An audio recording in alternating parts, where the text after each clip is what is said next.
มีวันลืมวันที่เสียมันไป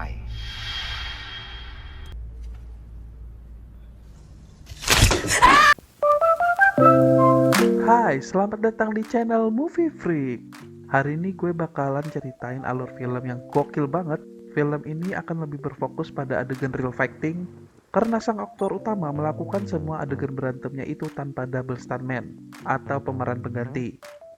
Film ini berasal dari negeri kelahiran Tahiti dengan judul Coklat tahun 2008 dan skor 7 di IMDb. Dan pemeran utamanya adalah si manis Yanin Cica. Dia pemegang sabuk hitam ketiga di taekwondo dan sudah berlatih sejak dia berusia 11 tahun. Umur 11 tahun gue ngapain ya? Kayaknya sih masih main kelereng anjir. Lanjut. Di film ini kita bakalan disajikan dengan beragam bela diri seperti Muay Thai, Thai boxing, dan beberapa gaya bertarung dari Jackie Chan, Tony Jaa, Jet Li, dan Bruce Lee. Di akhir video nanti gue juga masukin potongan adegan-adegan behind the scene-nya. Dan kita sudahi aja bacotnya, langsung aja kita tonton filmnya.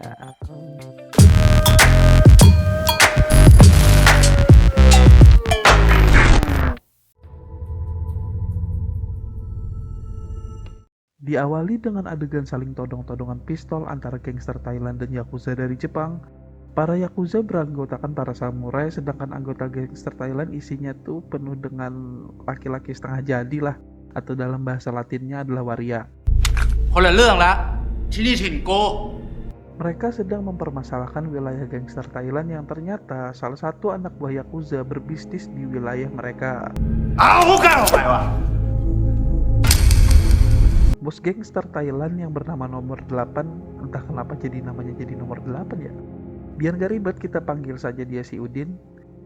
Karena tak ingin permasalahan jadi panjang, dia pun menyetujuinya. Dan ternyata diam-diam Masashi jatuh cinta dengan Jin yang merupakan pacarnya si Udin. Masashi dan Jin pun diam-diam bertemu dan saling jatuh cinta. Suatu malam, Jin dan Udin pergi ke sebuah kafe yang ternyata di sana ada Masashi, dan Udin pun langsung menembaki mereka.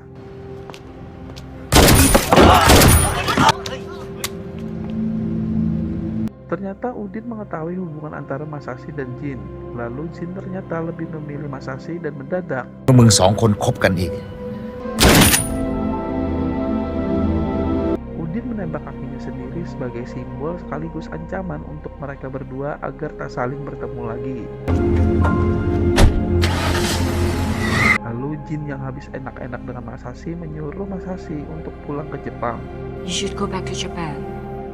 Agar mereka berdua bisa aman dari si Udin, sedangkan Jin berniat untuk keluar dari geng.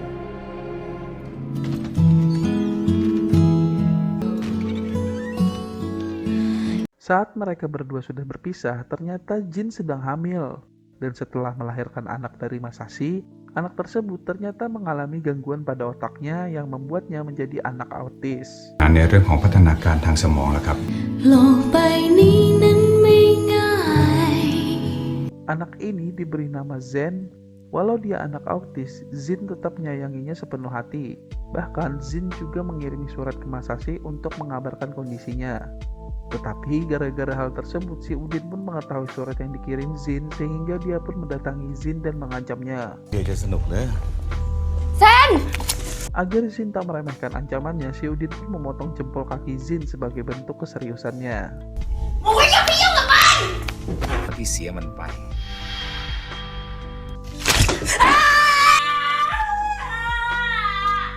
Agar si Udin tak mengganggu mereka lagi, Jin pun pindah rumah ke pinggiran kota, dan tepat di rumah baru mereka ternyata ada semacam klub Muay Thai yang sering berlatih. Zen yang sering memperhatikan mereka setiap hari pun mulai memperagakan apa yang sudah dia lihat. Jin pun sekarang hanya bekerja di sebuah toko, dan saat pulang dia menemui seorang anak laki-laki yang sedang dibully. Jin pun menyelamatkannya dan anak ini bernama Mon. Setelah bertemu dengan Zen, Mon pun jadi sahabat Zen satu-satunya. Zen ternyata sangat menyukai film-film action, terutama saat adegan pertarungan, dan juga Zen memiliki refleks dan insting yang sangat tajam.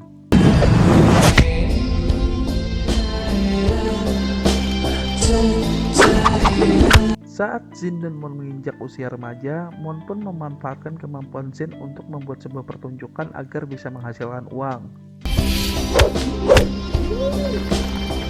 Saat Mon menyuruh penonton untuk melempar bola ke arah Zen, tiba-tiba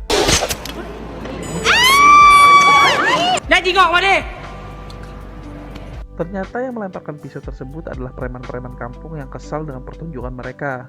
Mon pun langsung ingin lari, tetapi karena preman tersebut menginjak kursi Zen, Zen pun kesal dan dalam waktu singkat Zen menghajar mereka sampai rata.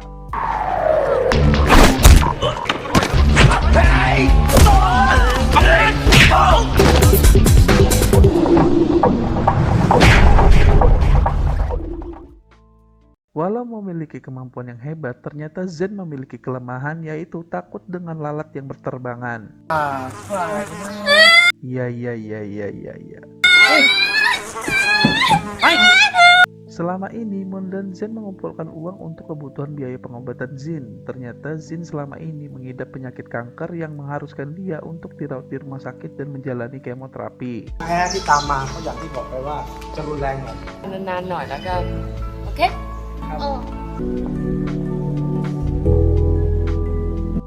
Mon pun menemani Zen di rumah dan tak sengaja Mon menemukan sebuah catatan yang berisikan data orang-orang yang berhutang kepada ibu Zen. เฮ้ยเซ็นดูนี่ดิลายเซ็นก็มีลูกหนี้เยอะเหมือนกันนะเนี่ย Beberapa hari setelahnya, ibu Zen pun akhirnya pulang dan tak sengaja Zen melihat perubahan pada ibunya setelah melewati perawatan.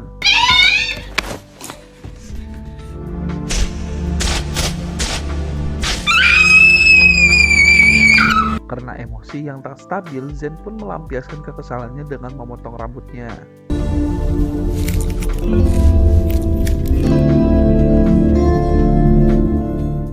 Keesokan paginya, Mon dan Zen pun mencoba mendatangi seorang bos pemilik pabrik es yang merupakan salah satu orang yang berhutang kepada ibu Zen.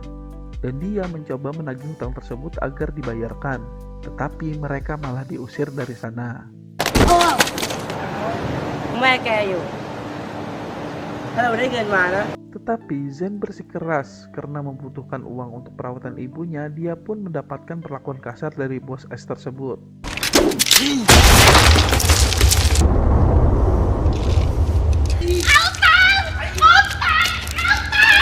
Malam harinya, Zen pun nekat mendatangi ke pabrik es lagi dan mencoba untuk menagih hutangnya.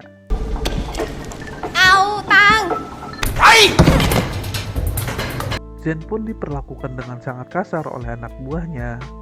Lalu Zen teringat dengan adegan Bruce Lee yang pernah ditontonnya, dan Zen pun berhasil meniru gerakannya dengan sangat akurat, lalu menghajar mereka semua.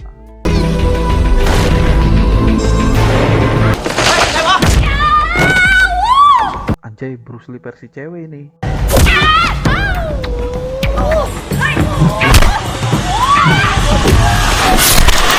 Saat Zen menghajar semua anak buahnya, dari belakang tiba-tiba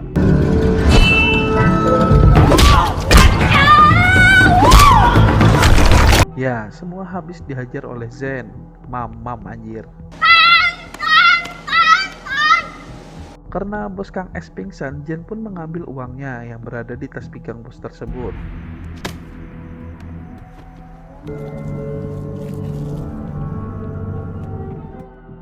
Keesokan paginya, Mon dan Zen pun mendatangi lagi ke sebuah gudang penyimpanan barang dan mereka pun mendatangi bosnya. Agak berbeda dengan yang di awal, bos gudang ini kelihatan kooperatif dan terlihat mau membayar. Akan tetapi, 8,500 ครับ 8,500ไอ้เมื่อวานซืน Mon pun dipermainkan oleh anak buahnya dan Zen pun langsung bertindak. นู่นเอานู่นไอ้บ้านู่นเอานู่น วิ่งกันไปเว้ยจะได้ผอม Zen pun bertarung dengan gaya yang mirip seperti Jackie Chan, dan Mon pun cuman bisa lari dan bersembunyi.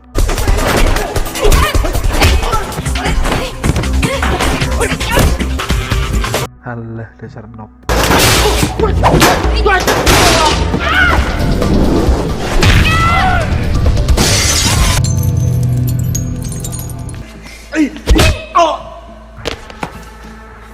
Ternyata penagihan hutang tersebut langsung dilaporkan bos gudang kepada Udin. มันคิดวางแผนอะไรกัน จับตาดูมันให้ดีไว้กันแล้วกัน Keesokan harinya, Mon dan Zen pun menagih hutang lagi. Kali ini mereka mendatangi pasar daging. Akan tetapi karena di sana banyak lalat, Zen pun menjadi sedikit panik dan ketakutan. Mereka pun langsung pulang saat itu juga. ไปก็เจอแมงวันอีก Akan tetapi Zen yang tidak mau menyerah pun mendatangi lagi ke tempat itu. Tetapi kali ini dia membawa pelindung muka. เอาตังค์มา มีปัญญาก็มาเอา Tapi tetap saja Zen masih sangat ketakutan dan tiba-tiba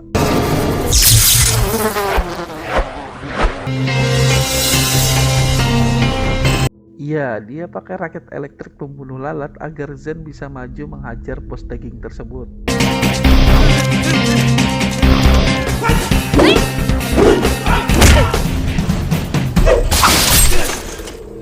Si goblok.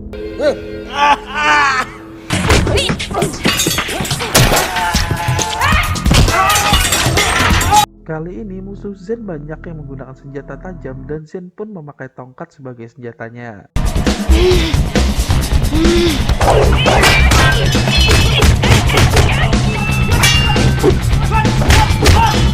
Dan lagi-lagi dari belakang ada yang menyerang Zen.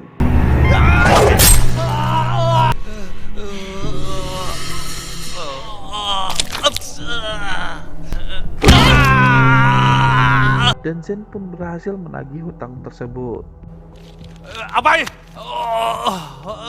Keesokan paginya, Mon pergi ke rumah sakit untuk mengambil obat untuk ibunya Zen, dan suster pun mengatakan kalau ada seseorang yang juga menitipkan permen kesukaan Zen. ใครครับ ไม่ได้แจ้งชื่อไว้เหมือนกัน Sesampainya di rumah, Mon pun memberikan permen tersebut. Akan tetapi, พวกฉันทำเขียวขนาดนี้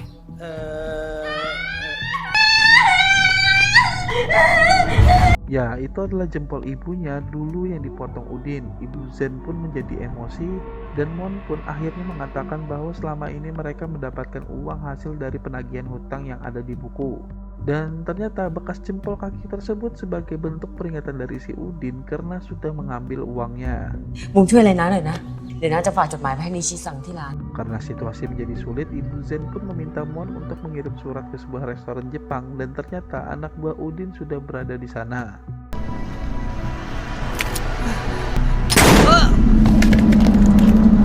Anak buahnya pun langsung melaporkannya pada Udin, dan si Udin mengatakan bahwa biarkan saja surat itu terkirim dan akan lebih mudah untuknya bisa membunuh Masashi kalau dia kembali ke Thailand.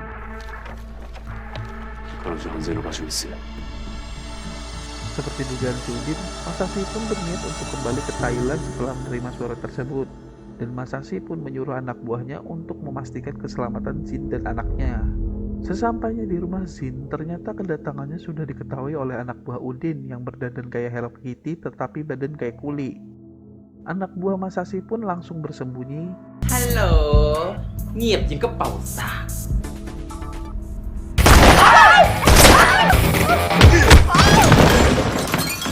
Saat dia sedang melaporkan keadaannya ke Masashi, tiba-tiba 俺見せみに It's me. Remember? karena mengkhawatirkan kondisi mereka, Masashi pun meminta izin untuk segera pergi ke Thailand. Karena Mon tak kunjung kembali, Jin pun terpaksa menghubungi Udin, dan Mon disekap mereka dan dia menyuruh Jin untuk mendatangi mereka. กินก่อนสิไม่เจอกันตั้งนาน Jin pun terpaksa mendatanginya dan meminta untuk mengembalikan Mon. Akan tetapi Udin meminta dia untuk mengembalikan semua uang yang dia ambil anaknya. คืนเด็กมา กูจะกลับบ้าน ทุกอย่างไม่เคยอยู่ในสายตาของมึงเลยเนี่ย ลูกของมึงมาไล่กระทืบเด็กกูชิบหาย งั้นก็ให้มันจบวันนี้เลยไหมล่ะ Karena uangnya sudah habis dipakai untuk berobat, Udin pun mengancam mereka dengan pistol, dan Zen pun terpaksa bertarung dengan mereka.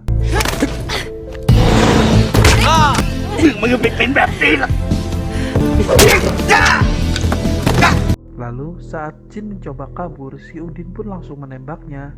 Zen yang melihat pun langsung menghajar si Udin. Dengan kondisi setengah sadar, ibu Zen pun menembaki anak buahnya Udin, sedangkan Zen harus berhadapan dengan dua wanita bertarung sekaligus.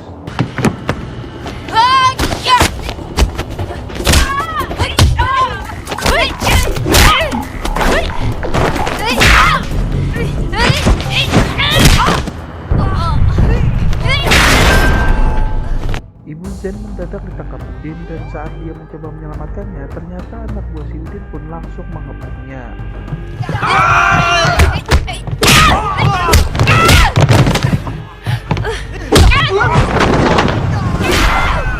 Saat Zen berhasil menjatuhkan beberapa anak buahnya, mendadak datang seorang laki-laki.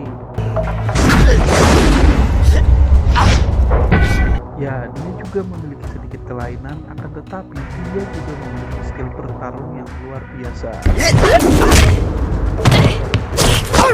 Dan mau tak mau Zen pun harus berhadapan dengannya. Dengan gaya bertarungnya yang unik, Zen pun menjadi kewalahan karena gerakannya sulit untuk dibaca. Setelah Zen mulai terbiasa dengan gerakannya, kali ini Zen mencoba untuk meniru gaya bertarungnya.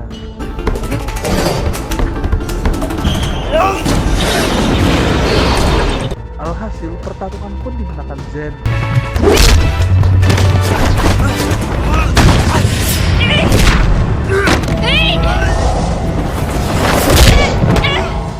Tak lama kemudian, ternyata Masashi sudah datang dan dia pun langsung diserang oleh anak buah Udin. Lalu Zen yang kelelahan pun mengamati cara bertarung ayahnya.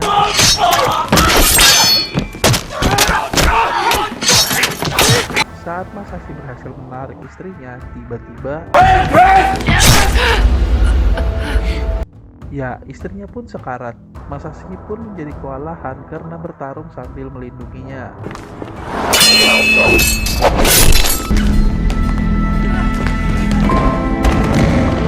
Karena melihat ibunya ditikam dan dibawa oleh Udin, Jin menjadi sangat emosi dan saat inilah Jin mengeluarkan seluruh kemampuannya.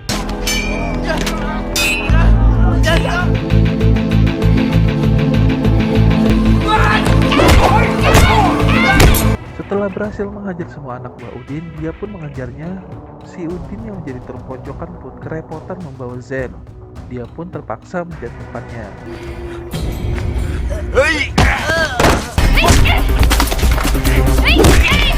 Si Udin pun kabur dan Zen terus mengejarnya.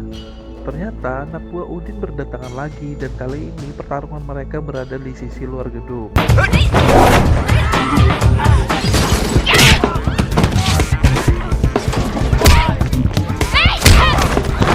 Sambil menghajar anak buahnya, si Udin pun makin terpojokan. Lalu Zen pun berhasil mendapatkannya. Udin pun langsung dihajar habis-habisan.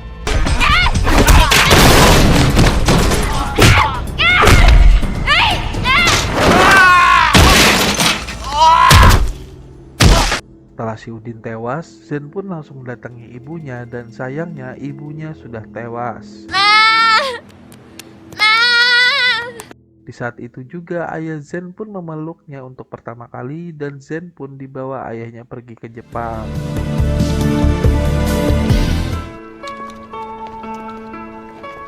Tamat.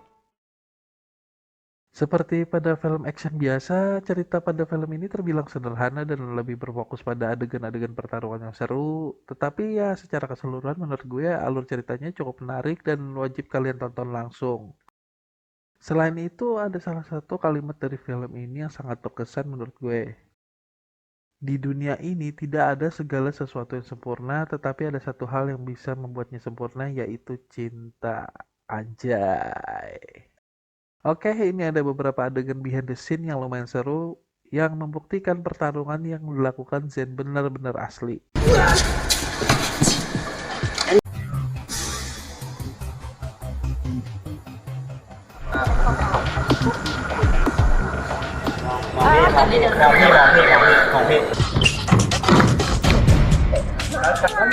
Oke, like kalau suka, dislike kalau nggak suka, yang penting di subscribe. Kita jumpa lagi di next video. Terima kasih.